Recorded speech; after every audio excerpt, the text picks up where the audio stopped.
Festival. Hi, guys. Woo! We got about half of us here. Oh, this is just half of them.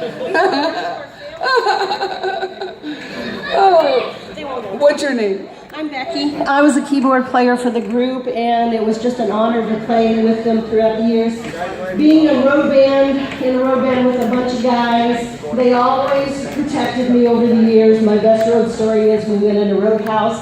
Someone had written unspeakable things on the wall, and they wouldn't even let me out of the bus till they went to a hardware store and painted over every obscenity. Yeah. And then they said, "Becky, you can come in." So that's a gentleman. Yeehaw. What's it like getting a band this size on the road, guys?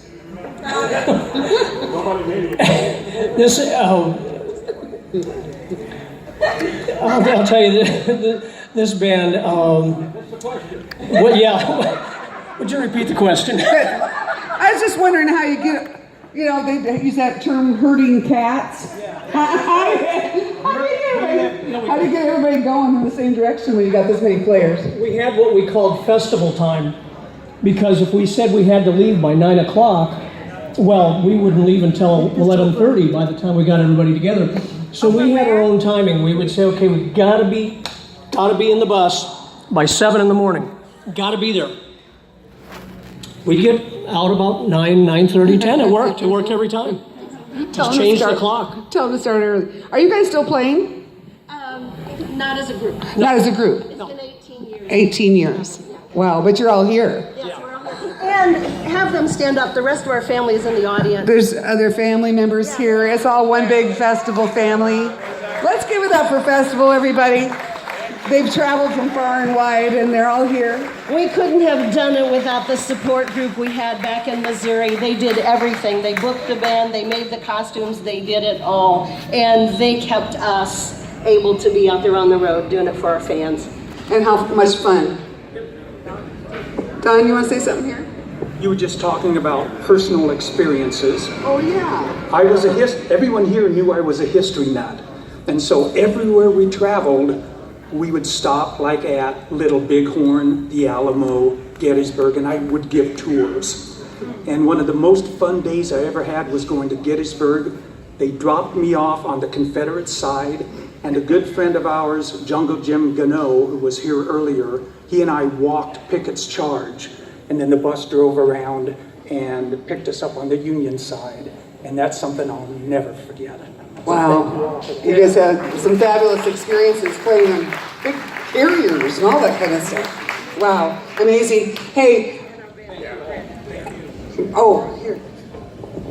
Thank you very much. My name is Britt Small. I am the band leader of Festival. We were a true family, and you see them here.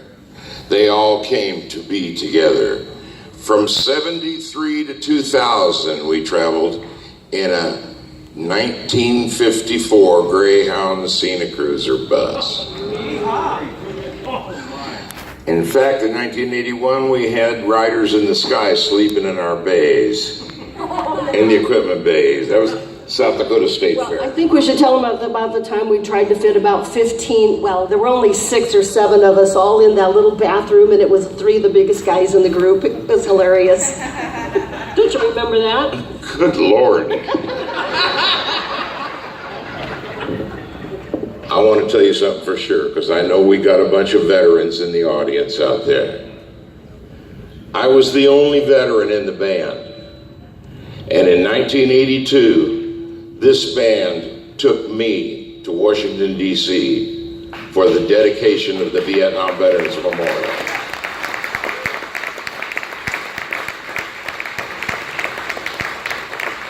And we were standing on the hill in the trees looking down into the wall.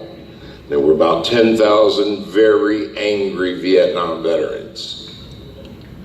And the scuffling began at the wall. And we didn't know what to do. But one thing we did know was that if the American people saw that on the news that night, there would never be another Veterans Memorial erected. So this band, all non-veterans, very courageous people, walked down into the middle of that crowd and started singing. And the fighting stopped. And the veterans started singing. So that what the American people saw on the news that night were the Vietnam veterans with their arms around each other singing. God bless America. And then they went back to D.C. In 1984, we went back to D.C. for the dedication of the Three Fighting Men statue, and it's the concert that you see portrayed in the movie Forrest Gump. This is the band that was portrayed in Forrest Gump in front of the Lincoln Memorial. In 1993, they played at the dedication of the Vietnam Women's Memorial, and in 1995, they played at the dedication of the Korean Memorial, the only group to have done those things. This is a band with courage. And a family. Wow, festival, they're here. Let's give it up, and we will welcome you guys tomorrow to the class of 2018. Thank you all for traveling and being here with us this evening to share your memories.